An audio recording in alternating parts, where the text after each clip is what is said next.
In ang 8 tayo'y mag-ocho-ocho, ocho-ocho, ocho-ocho, ocho-ocho na. Galing kong gumalaw, galing kong sumayaw, galing kong gumalaw, galing kong sumayaw, bibong-bibo gumalaw.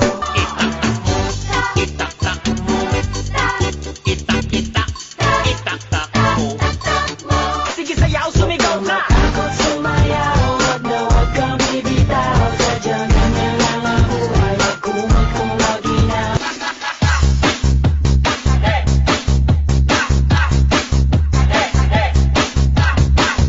You'll always be my number one. You'll always be the one I love, the one I love, the rest of my life forever, till the end of time. It is nostalgic, yet fun, to reminisce the many original Pinoy music that, throughout the years, have truly made everyone dance and sweat it out for fitness and exercise. Around 2010, Zumba was introduced to the Philippines as a form of workout, a fun way to exercise. Fitness centers, schools, parks, offices. Zumba sessions were held almost every corner of the barangays. The Philippine Sports Commission brought this mass Zumba dancing to many places as well, to the delight of women and girls from all walks of life. We heal as one with kindness. We heal as one. A major turn of event in 2020 has totally changed this landscape of mass dancing. Community quarantine is hereby imposed in the entire of Metro Manila.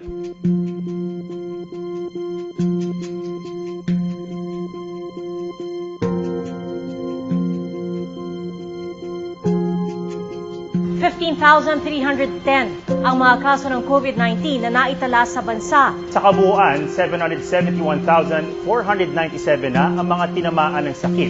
The COVID-19 pandemic has stopped the way we used to keep our fitness. After more than a year, this pandemic is taking a heavy toll on emotional and mental health.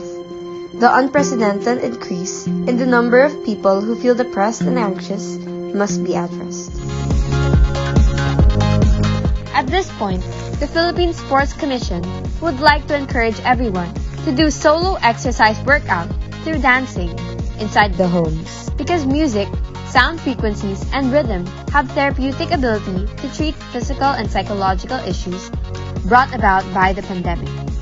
With us today is the chairman of the Philippine Sports Commission, William I. Ramirez, to welcome everyone to this new world of solo dancing. Good morning. For the first time in the Philippine sports, where we launch a dance exercise, workout, music for all the girls, of course the boys, and to everyone during this pandemic. I look at it that the benefits of dancing, whether Zumba or ballet or hip hop or whatever dance, it will help individual to stay fit, can improve their muscles, strength, endurance, and fitness. It's a way of meeting new great friends, and will improve your heart and lungs, which is vital against pandemic. And lastly, the most important thing is to improve the quality of life. So I would like to congratulate Commissioner Celia Kiram and all the supporting staff for engaging into a very healthy quality of life exercises in the midst of pandemic. Mabuhay po kayo. Thank you, Chairman, for your inspiring message. Meantime, the Philippine Sports Commission is proud to present to you the original dance exercise music, Igalaw-galaw, Ating Katawan, sang and danced by the Ramos sisters, Jamela, Princess Jeka, and Jonna Olympia. Ladies and gentlemen, this is all for you. Let's all dance together.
makamit mo rin ang ninanais mo. Rise up and shape it up. Oh, rise up and shape it up. Oh, sige sumayaw ka, sige gumalaw ka, sige gumalaw ka, sige sumayaw ka, kalimutan ang mga problema. Sige sumayaw ka, sige gumalaw ka, sige gumalaw ka, sige sumayaw ka, kalimutan ang mga problema. Sige sumayaw ka, sige gumalaw ka, sige gumalaw ka, sige sumayaw ka, kalimutan ang mga problema. Sige sumayaw ka, sige gumalaw ka, sige gumalaw ka, sige sumayaw ka, kalimutan ang mga problema. Tayo na magsama-sama, kalimutan na natin ang mga problema. Takbo ng todo ang iyong katawan, sa kanan kaliwa iyong sundan ang galaw. Tayo na magsama-sama, buong barangay ay nagkakaisa. Luzon, Visayas at Mindanao, sumabay sa tugtugan at tayo'y sumigaw. Tayo'y gumalaw, tayo'y sumayaw. Let's move our feet and let's dance to the beat. Kay nanay at tatay, kay lolo at lola, at di nang hiyain ng buong pamilya. Pati kabataan ay kasali din dito, gawing masaya at isip ay positibo. Mga kababaihan, ating nagsalutuhan, tayo ay mag-ehersisyo kahit na nanunungkulan. Galaw-galaw ang ating katawan, sumabay ka na sa tugtugan at mag-focus ka lang. Huwag isipin ang taong nakapaligid sa'yo, makakamit mo rin ang ninanais mo. Rise up and shape it up. Oh, rise up and shape it up.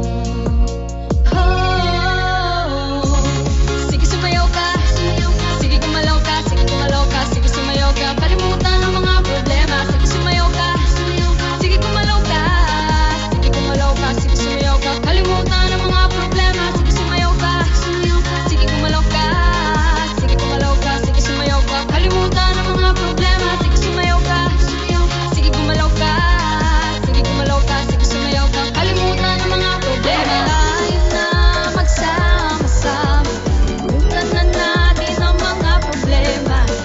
Takbo ng todo ang iyong katawan, sa kanan kaliwa iyong sundan ang galaw. Tayo na magsama-sama, buong barangay ay nagkakaisa. Luzon, Visayas at Mindanao, sumabay sa tugtugan at tayo'y sumigaw.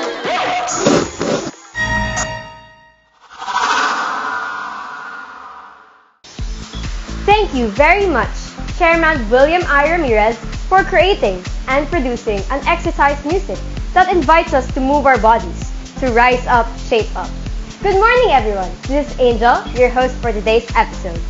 Aside from launching an original exercise music, the Philippine Sports Commission Women in Sports is also officially announcing the opening of an exciting contest in solo dancing as an exercise workout. Remember, this is solo dancing. For now, group activities are still strictly prohibited. This contest is Philippine Sports Commission campaign to raise awareness on the value of solo exercising at home. However, due precaution needs to be taken to avoid exercising near family members who are not feeling well.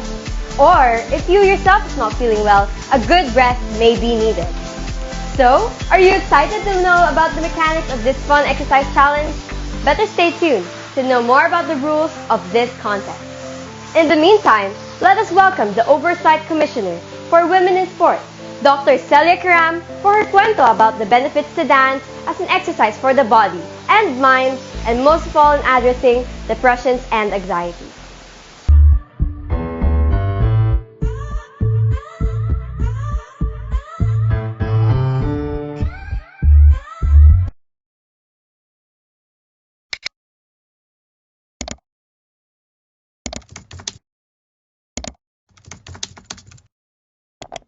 Ang aking kwento ngayon ay tungkol sa pagsayaw na napakabisang ehersisyo sa katawan at isipan.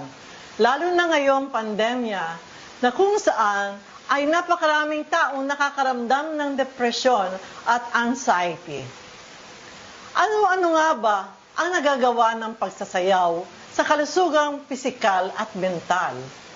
Hindi lingid na mabuti ang ehersisyong pagsasayaw upang makamit ang minimiting tamang timbang. Pinapabuti din nito ang koordinasyon at liksi ng pangangatawan. Pinapatibay din nito ang ating muscles at pinapalakas din ang ating mga buto.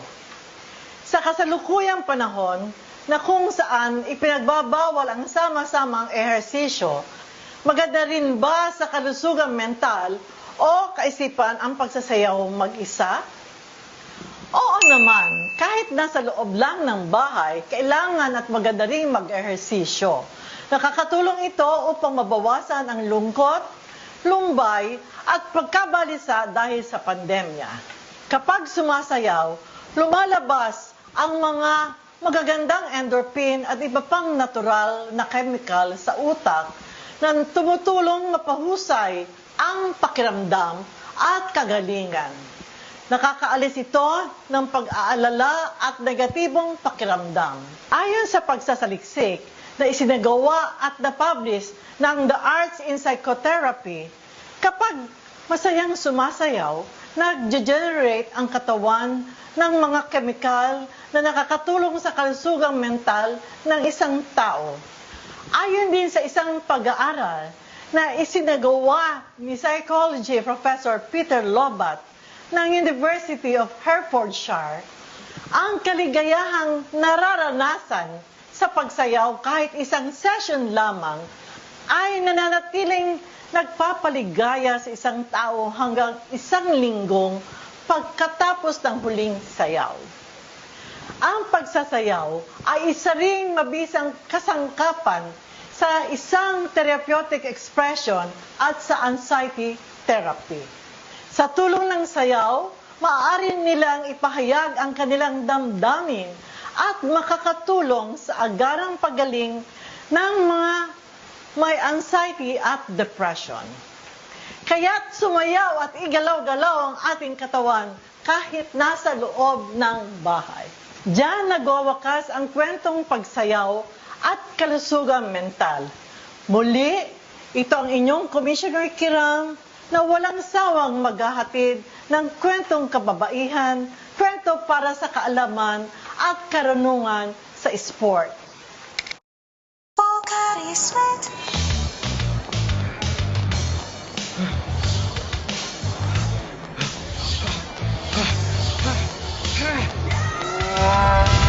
Not at your best? You may be dehydrated. You need Pocari Sweat. It replaces the electrolytes you've lost and helps you perform at your best. Be at your best with Pocari Sweat. Pocari Sweat.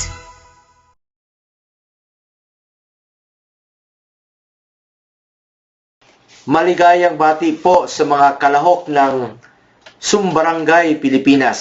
Sa kabila ng banta ng COVID-19 at limitasyon dala ng ating mga lockdowns, mahalaga po na tayo ay manatiling malusog sa pamamagitan ng pag-eehersisyo.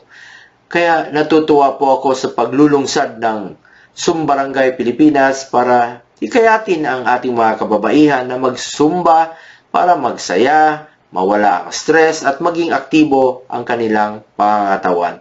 Naway maging inspirasyon ito sa bawat Pilipino na siguruhin ang kanilang kalusugan kahit sa loob mismo ng ating mga tahanan at maengganyo rin ang mga kalalakihan at kabataan na makisama rin. Nakikiisa po ako sa inyong pagsayaw at paggalaw para sa kabutihan ng ating mga sarili at ng ating mga komunidad. Sama-sama po tayong magsumba para sa isang malusog at masayang kinabukasan para sa ating lahat. Maraming salamat po.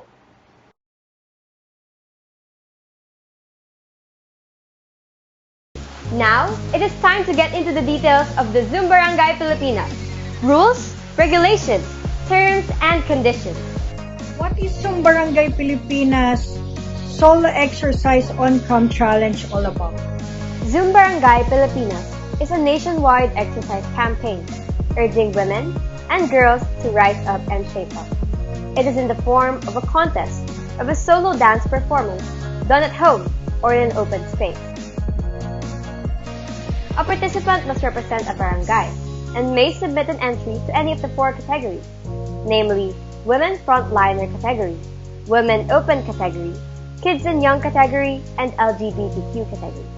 Our participant will video record her dance exercise using her own moves, form, and style at the beat of the PSC Women in Sports original exercise music entitled Igalaw-galaw, Ating Katawan, which is downloadable at www.riseupshapeup.com. Sige gumalaw ka, sige gumalaw ka, sige sumayaw ka, kalimutan ang mga... Yung apo ko mahilig sumayaw.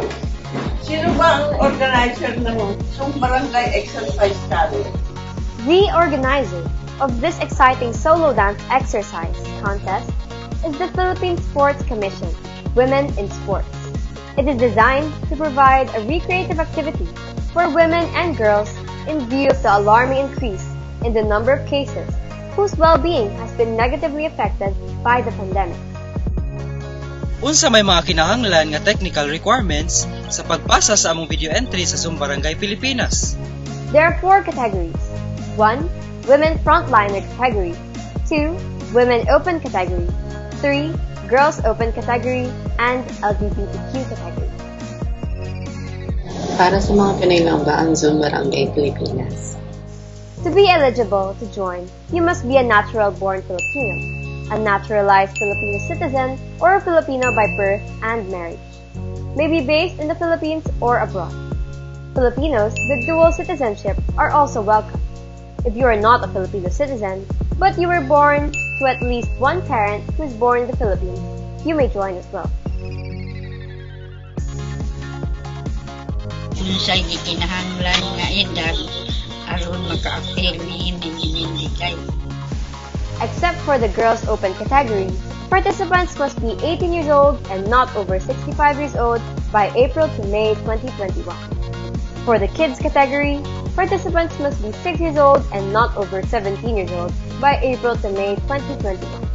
Applicants younger than 18 years old must have their parents' or guardians' consent.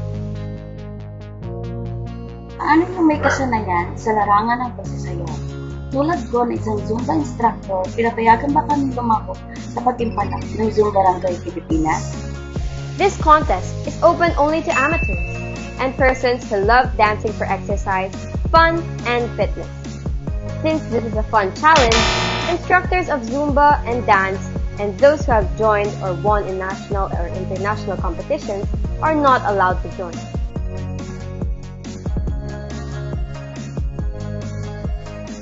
Nagalibog ang ulo ko sa paminsan kung anong barangay representation na pa-explicar bala. A participant must represent a barangay. This barangay can be your place of residency or birth, the place of residency or birth of the participant's parent or guardian, or the current workplace or school place of the participant. Ano ang tig-ako na patunay para sa representasyon kan sa indong barangay? Any identification card and documents proving your residence, your birthplace, your school address, your workplace, or the residence of your parents. Kinsa may pwede mo apil anang Zumbarangay Pilipinas? Pwede ba ko ana? A.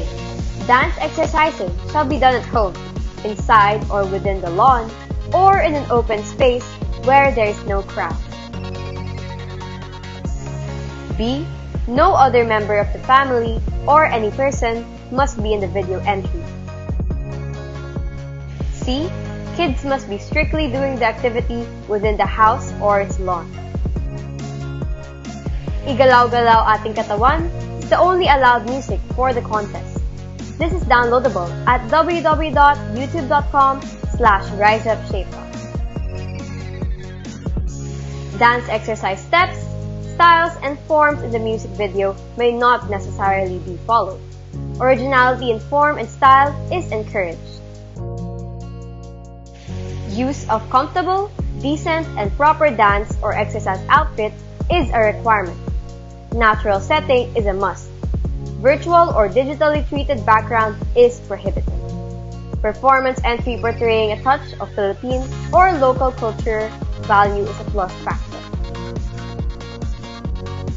May anak akong mahilig sumayaw. Paano ba sumali dyan sa Zumbarangay Pilipinas? Joining this contest is easy. Visit www.riseupshapeup.com to review and agree on the rules, regulations, terms, and conditions. Download the music video Igalaw-galaw, Ating Katawan at www.youtube.com/riseupshapeup. Video record your solo performance. Introduce yourself, name, barangay, city or town, province, in any dialect with English translation. Dance performance. Fill up the online entry registration.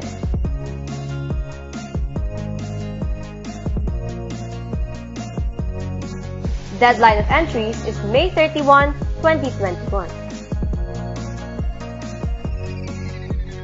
Ano-ano ang mga batayan kan diskwalifikasyon sa paglaog? Organizer reserves the right to render ineligible any person that organizer determines, in its sole discretion, is non-compliant to the rules, regulations, terms, and conditions, such as but not limited to the following: double or multiple entries, cheating through misrepresentation of barangay, age, or category, involvement in any scandalous and negative comments or remarks that destroy the Zumbarangay Pilipinas, or people involved in this activity or that contradict the essence of fun, friendship, and enjoyment made by the participants or relative up to the third degree of consanguinity.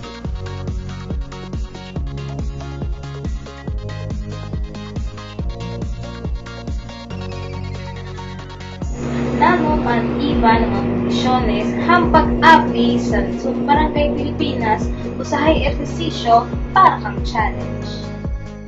A. Applicants must be a role model, thus must exercise good manners, right conduct, and good behavior at all times during the course of their participation.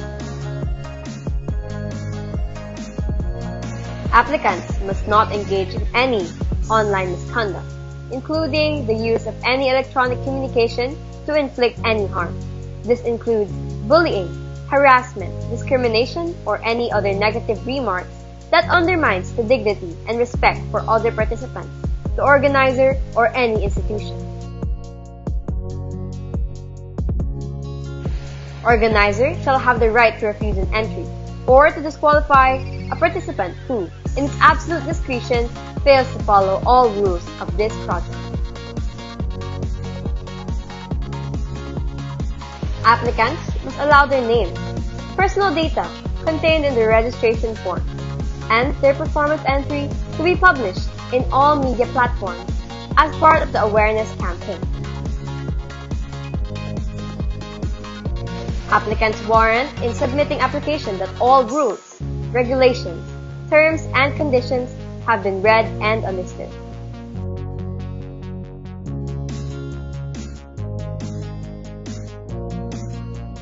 What is criteria for judging? Criteria: presentation, forms and style, 40%. Movement, vigor, and energy, 40%. Philippine cultural and artistry value, 20%. All includes to 100%.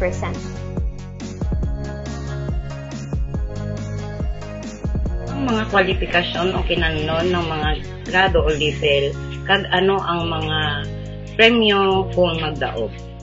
First qualifying round, city or town. Best 30 city or town entries per category are selected. Winners will get a certificate of recognition. This pool of best city or town entries will advance to the provincial level.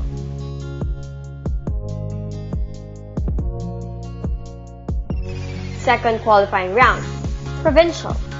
Best 50 provincial winners per category are selected. Winners get 1,000 pesos as prize. This pool of best provincial winners will advance to the regional level.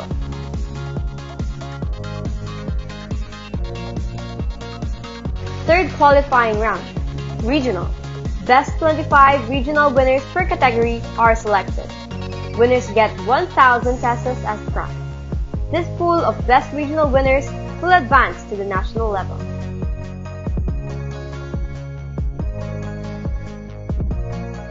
Finals, National. First place winner per category is selected. Prize, 30,000 pesos.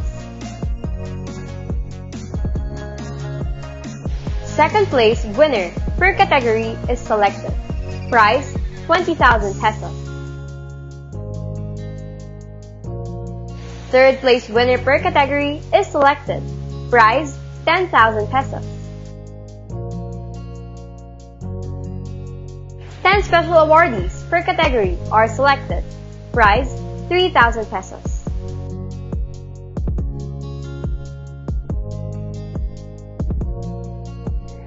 Nano ang pinaka-importante na petsa para mahidumduman ang maong advokasyon. April 15 to May 31, acceptance of barangay level entries. May 31st, closing of online entry registration. June, first qualifying round, city or town. July to August, second qualifying round, provincial promotion and publicity of the winners. September to October, third qualifying round, regional promotion and publicity of the 100 regional winners. November, finals.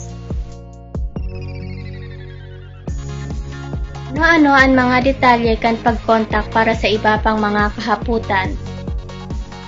info.riseupshapeup@gmail.com Luzon.riseupshapeup@gmail.com Visayas, riseupshapeup@gmail.com Mindanao, riseupshapeup@gmail.com.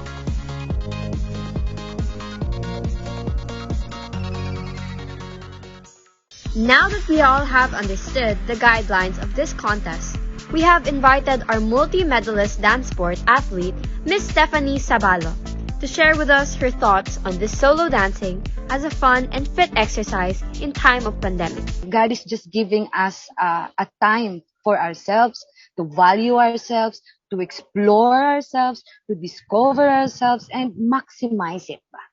Don't be on the other side of thoughts.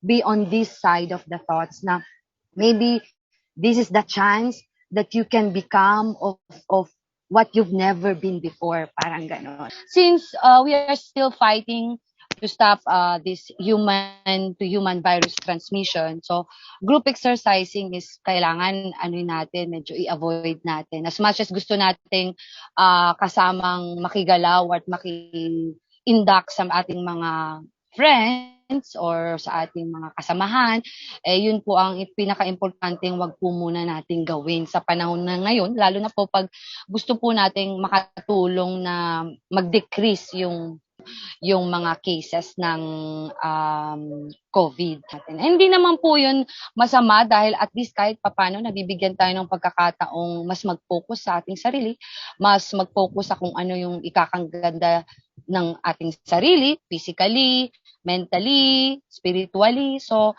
maraming mga bagay. At isa sa mga bagay na po yun is yung mga solo exercising o kaya solo dancing for fitness. Marami naman po mga available online dyan. And pwede ko rin po kayo mapakitaan ng mga few na pwede ninyong gamitin sa inyong bahay-bahay. Kasi importante po sa ngayon is yung gumalaw-galaw po tayo. Kasi pag lalo po tayong sumabay sa agos ng nangyayari sa buong mundo sa pag-deal dito sa pandemya na to, is mas lalo po tayong nalulugmok. So, importante po na wag tayong magpalugmok, bagkus mas more on mag-isip tayo kung paano pa rin tayo ma-motivate sa araw-araw. And mas maganda kasi mas marami po tayong panahon para sa ating sarili, sa ating pamilya. Pero kahit sa ating pamilya, kung gusto po nating ingatan nga po ang ating pamilya, napaka-importante po na medyo mag-solo-solo po muna tayo, di ba nga po? So, ang exercising alone is beneficial po kasi yung focus mo, yung concentration mo, and yung fitness mo, yung muscle strengthening is may enhance and madidevelop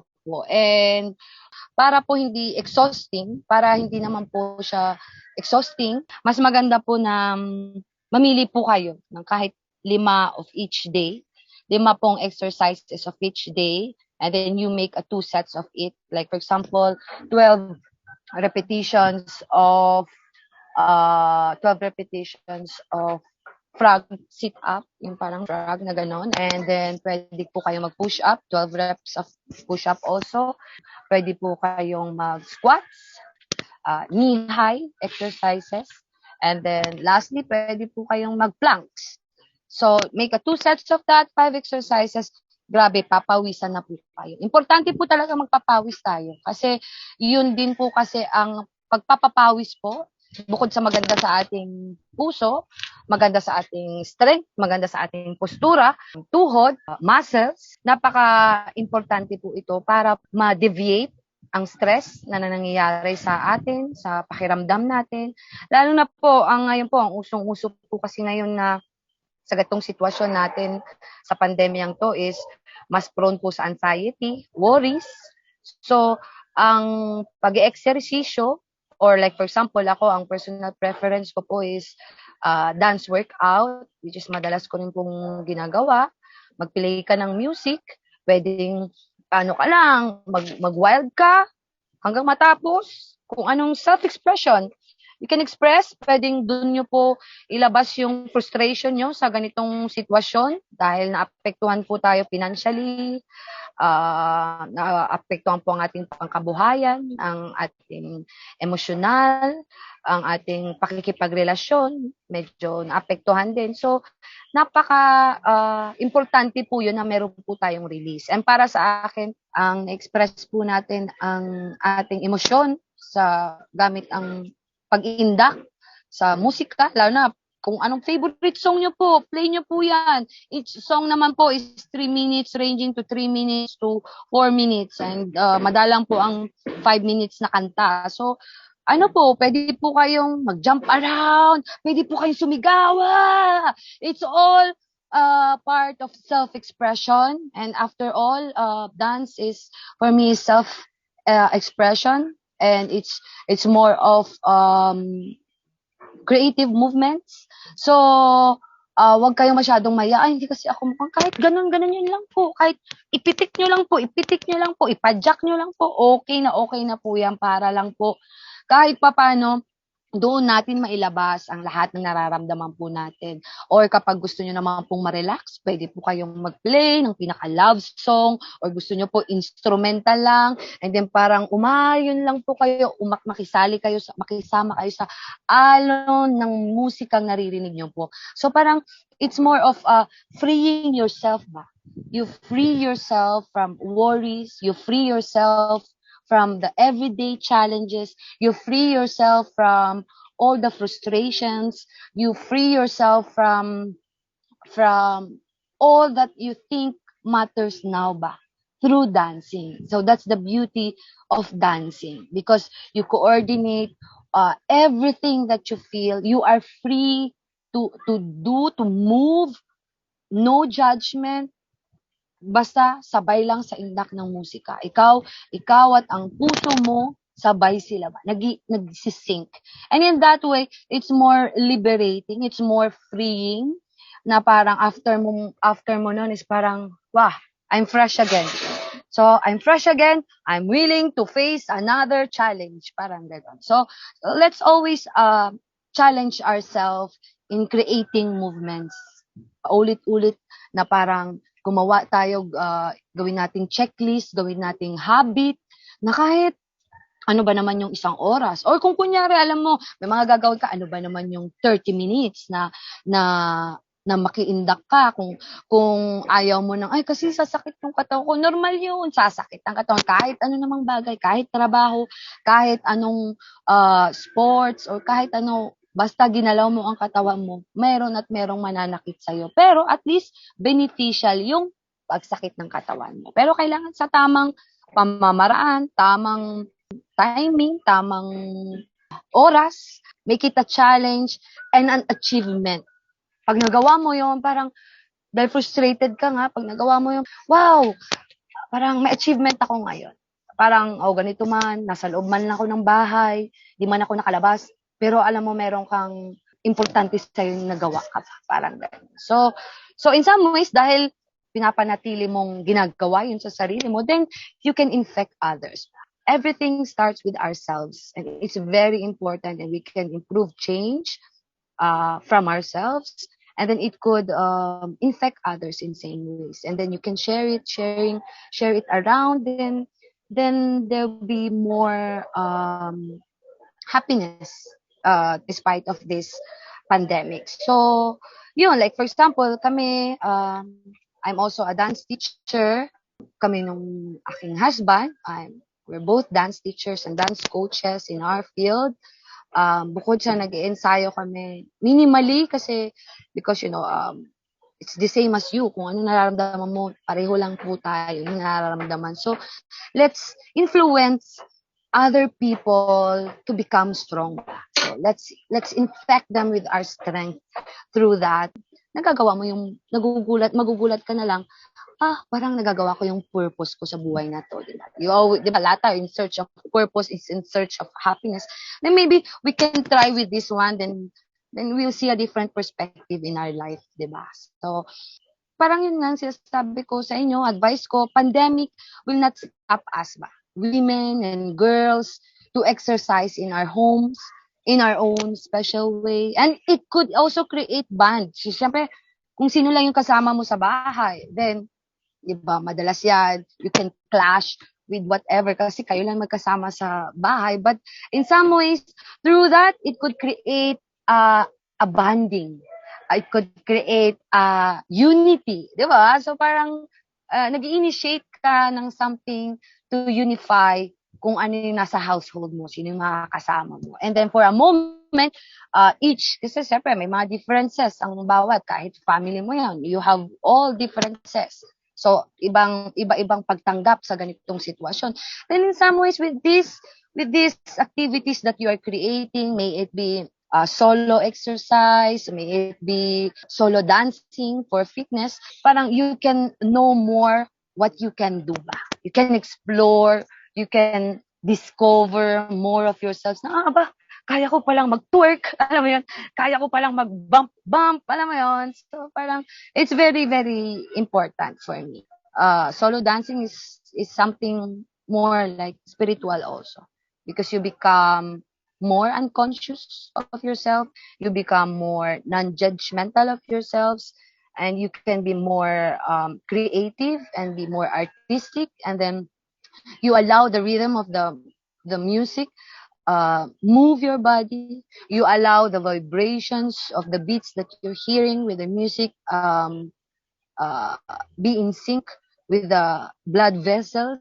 Parang for a moment you are reborn. Parang ganun. So dancing is also something spiritual. So I highly advise solo dancing.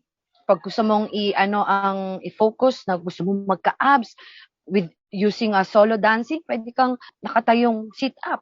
Pag gusto mo yung dito, parang practicein mo, kunyari, parang may pinapunch ka. Alam mo yun? Lahat pwede mong gawin sa dancing. Pwede mong ipag-mix ba?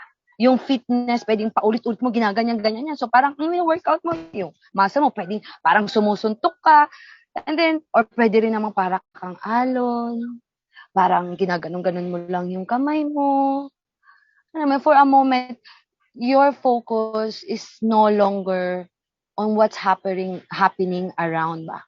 For a moment, you are more focused on the flow, on the rhythm, on the melody, on the parang movement on your joints, na parang naigaganon mo yung katawan mo. So parang don't be judgmental. Mag-isa ka lang naman eh. So, at least napapractice mo rin sa sarili mo yung mga values of being non-judgmental, of being creative, of being unconscious, of being insecure. Pag sasayaw, lalo na solo dancing ka, kung gusto mo sa harapan ng mirror, kung mirror yan ng banyo nyo, mirror ng sala ninyo, doon mo yan express. Pwede mo tingnan yung sarili mo. Pero mas advice ko, simulan yung nakapikit ang inyong mga mata.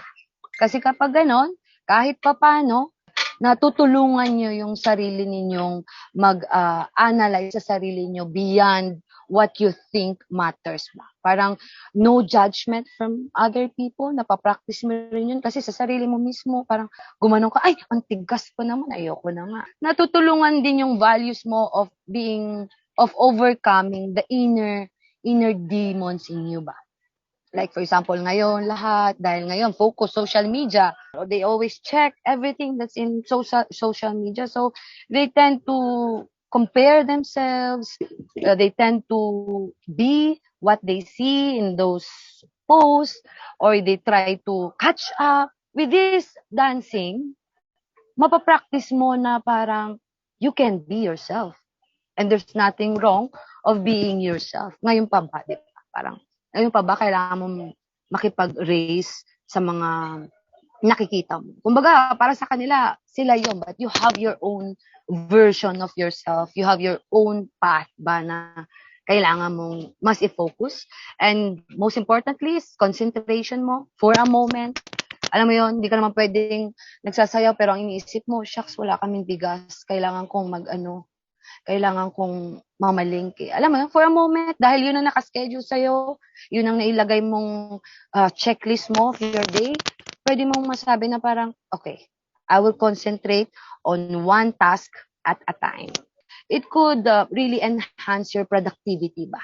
Kasi parang you tend to focus on things one at a time. Kasi hindi natin po kakayanin sabay-sabay lahat.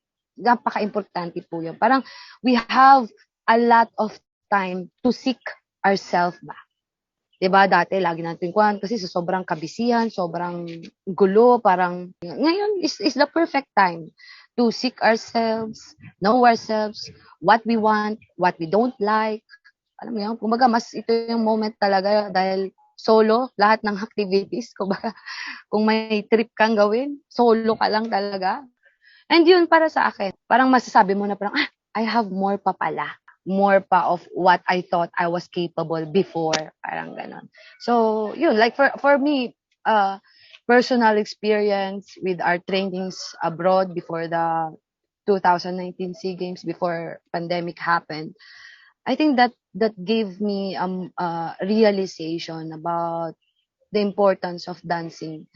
I love dancing because hindi naman mag-i-start yan sa you love dancing. You love moving muna, di ba? Then, bago mo na-characterize na you love dancing. And then, since you love moving and you love dancing, be a mover. Parang application of what I realized in dancing in your real life is you need to be a mover ba? Like you create something that everyone around you could benefit from, could learn from.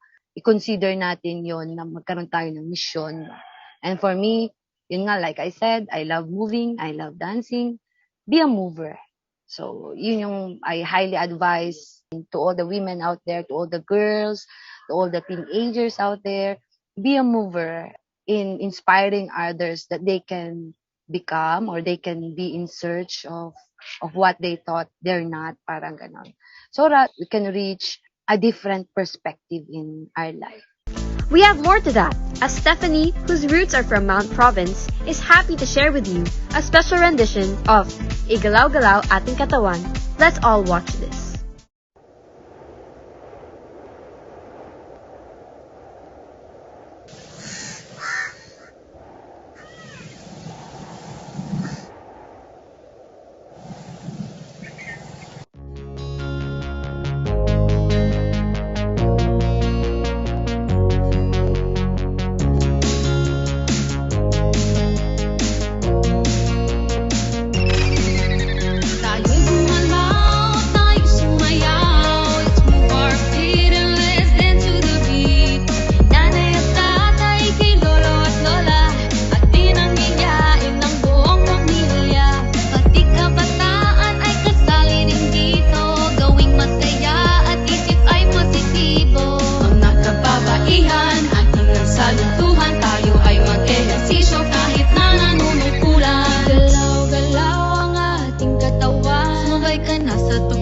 tugtugan at mag-focus ka lang. Huwag isipin ng taong nakapaligid sa'yo.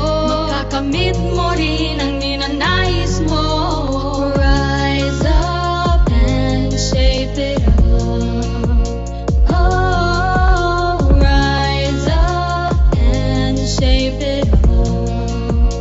Oh, sige sumayaw ka, sige gumalaw ka, sige gumalaw ka, sige sumayaw ka. Kalimutan ang mga problema, sige sumayaw ka, sige gumalaw ka, sige gumalaw ka, sige sumayaw ka. Kalimutan ang mga problema, sige sumayaw ka, sige gumalaw ka, sige gumalaw ka, sige sumayaw ka. Kalimutan ang mga problema, sige sumayaw ka, sige gumalaw ka, sige gumalaw ka, sige sumayaw ka. Kalimutan ang mga problema. Tayo na magsama-sama, kalimutan na natin ang mga problema.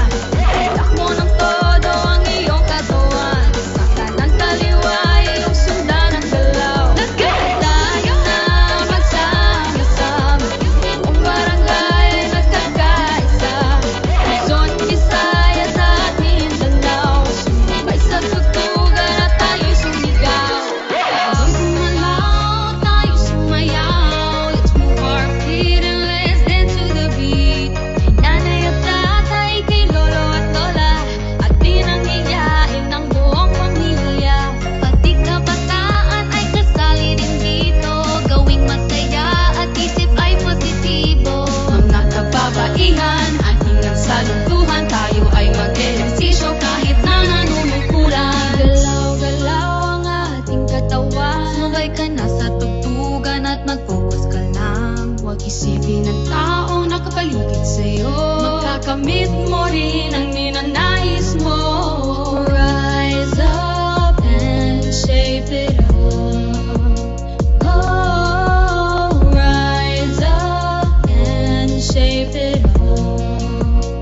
Oh, sige sumayaw ka, sige gumalaw ka, sige gumalaw ka, sige sumayaw ka. Kalimutan ang mga problema, sige sumayaw ka, sige gumalaw ka, sige gumalaw ka, sige sumayaw ka. Kalimutan ang mga problema, sige sumayaw ka, sige gumalaw ka, sige gumalaw ka, sige sumayaw ka. Kalimutan ang mga problema, sige sumayaw ka, sige gumalaw ka, sige gumalaw ka, sige sumayaw ka. Kalimutan ang mga problema. Tayo na magsama-sama, kalimutan na natin ang mga problema. Takbo ng todo ang iyong katawan, sa kanan kaliwa iyong sundan ang galaw. Tayo na magsama-sama, buong barangay ay nagkakaisa. Luzon, Visayas at Mindanao, sumabay sa tugtugan at tayo'y sumigaw. That ends our episode for today.